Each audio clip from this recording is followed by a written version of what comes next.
Hello friends and well-wishers, and welcome back to A Quarter Ton of Fun. It's your buddy Ryan here as always, but I'm not in the kitchen this week. I'm in a little different location and I'll explain why in just a moment. And I'm also a little late this week and I'm sorry about that.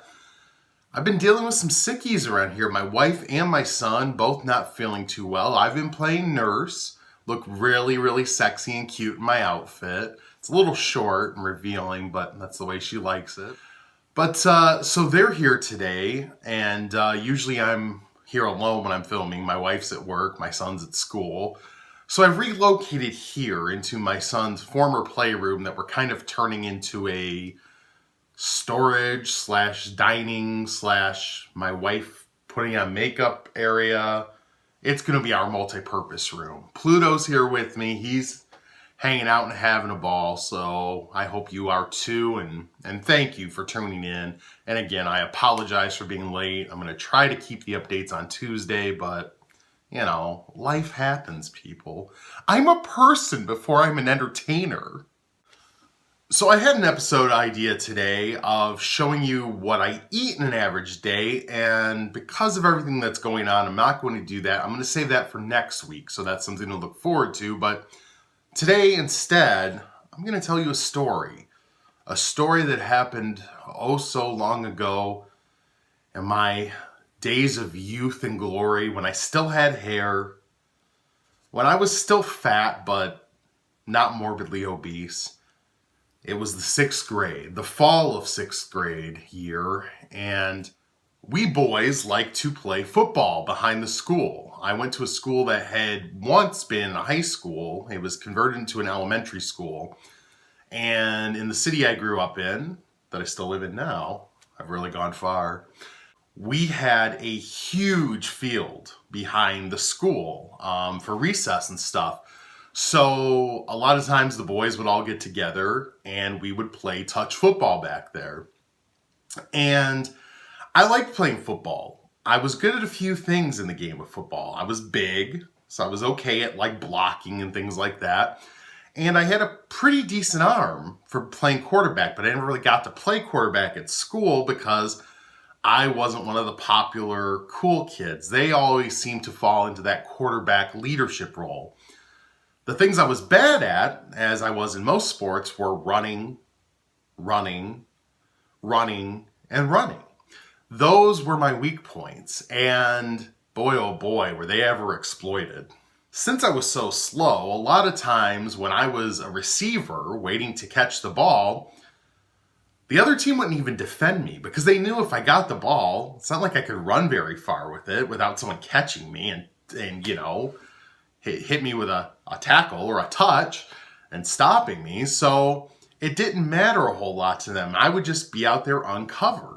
And I'd just sort of loaf my way down the field, going super slow. So on this particular day in question, I was out there playing receiver as usual, not getting the ball thrown to me, being completely ignored by the defense, of course. And that's what had happened. I was out loafing my way down the field. I looked left. I looked right. I looked forward. I looked back. I think I looked up at the sun for a while. I was bored. And then I looked at our quarterback. He was a guy named Charles, and he was very popular. He's kind of a bad boy type, always getting into trouble and stuff. The girls loved him, and he was a very good athlete. And he was almost always one of our 2 quarterbacks because of it. My eyes locked with his eyes, and I saw what was in his mind. He knew that there was no defender anywhere near me, and that I was close to the goal line. He reached back with his hand. I could see the muscles straining in his arm. I could see the veins popping in his neck. I could tell that he was ready to unleash a pass so fiery hot that it would burn the very air it went through. That pass came screaming toward me, and in an instant, I had so many thoughts. The ball's coming to me. I'm gonna catch it. Uh-oh. The ball's coming to me. I better catch it. Oh God, why is he throwing the ball to me? I'm not going to catch it. Here it came, spiraling. better than any pass ever thrown by Brett Favre or Peyton Manning or Tom Brady. They're all trash compared to Charles on that day. The ball came screeching in, whistling as if it was a Nerf screamer. Or what were those called? Those Nerf balls that had a whistler? The Nerf whistler? Whatever. It was screaming as if it was one of those. And it hit my hands. It tipped, flew into the air, and came right back down into my meaty paws. I cradled that ball, stood there for a moment, half confused, and then it came back to me. Run for the goal line, big boy. I turned, and I began to move, hustling, cradling that ball like it was a newborn baby. Probably a little too hard, actually. Would have killed the baby. And there was nobody close to me. They weren't going to catch me. They hadn't expected it at all. I crossed the goal line, winning the game for our team just before recess ended. And that's when it happened. Charles, with no malice or ill intent in his heart, he came running up to me, slapped me on the back congratulatorily, and he said, "Nice catch, Chubby Fingers." Chubby Fingers. Chubby Fingers.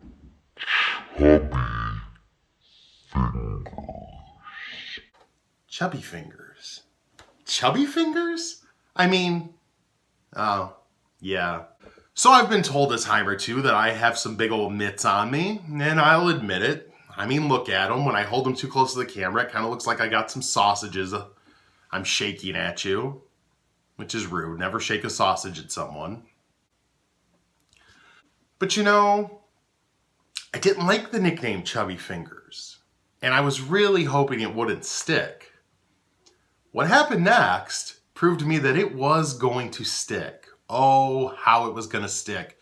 Because all the other guys on my team, having heard Charles say this, started chanting, "Chubby Fingers, Chubby Fingers, Chubby Fingers, Chubby Fingers."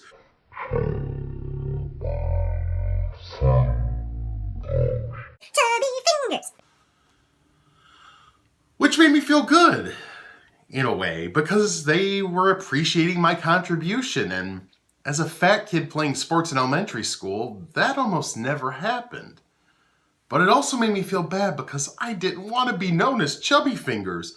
Nobody wants to be known as Chubby anything. I bet Chubby Checker didn't even like that name. And of course, to add to the humiliation, as all great stories must, as this was going on, and they were chanting Chubby Fingers gathered around me, two girls came walking around the corner. Now, usually the girls in our class were out on the blacktop part of the school. I don't know why I forgot what a school was called, but I did.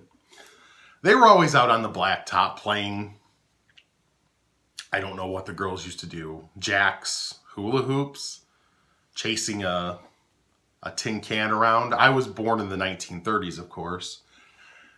But two girls came walking around, and Erica and Katie, both of whom I kind of thought were cute and had crushes on, both of whom were two of the last people in the world I wanted to see walking around the corner, seeing me praised and called Chubby Fingers. So not only did the boys like to call me Chubby Fingers, then the girls liked to call me Chubby Fingers. And that nickname stuck through 6th grade and 7th grade, and on into 8th and a little bit of 9th grade with people I had gone to elementary school with. Now, of course, compared to some of the other names I was called, Fatty, Fat Boy, Fat Ass, Fatso, Lard, Lard Butt, Lardy, Lardy Lard Lard, the Lardinator, which, you know, I guess that could be kind of cool. It wasn't that bad. It was distinct and it fit me, and it was said out of appreciation and friendship at the time, but I sure did hate it. I hated when I would walk through the hallway and someone would say, "What up, Chubby Fingers? How's it going, Chubby Fingers? Hey, hey, Chubby Fingers!" And so that, my friends, is the tale of how I earned the unlikely nickname of Chubby Fingers. How about you? Did you have any nicknames in elementary school or high school? Did you like them or did you hate them? Did they follow you on even later into life? Luckily, I left Chubby Fingers behind. Maybe making this video wasn't a good idea. I really hope it doesn't come back.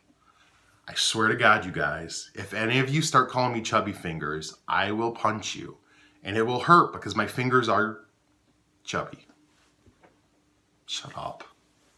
All right, so leave a comment for me down below. And don't forget to subscribe to my channel. Subscribe. Click the little bell that comes up, and it's going to remind you every time I put out a video, which will be every Tuesday. Unless it's not, like this week. Sorry. And now it's time for everyone's favorite segment, Weekly Weigh-In. Okay, so I weigh in on every Tuesday. I'm going to explain this whole process to you guys. I weigh myself on Tuesdays. I don't know exactly why, but I started weighing myself on Tuesday mornings and I've just kept it up. Now, usually you see a new video from me on Tuesday, but that means I actually film it mostly on Mondays, sometimes even on the weekend a little bit.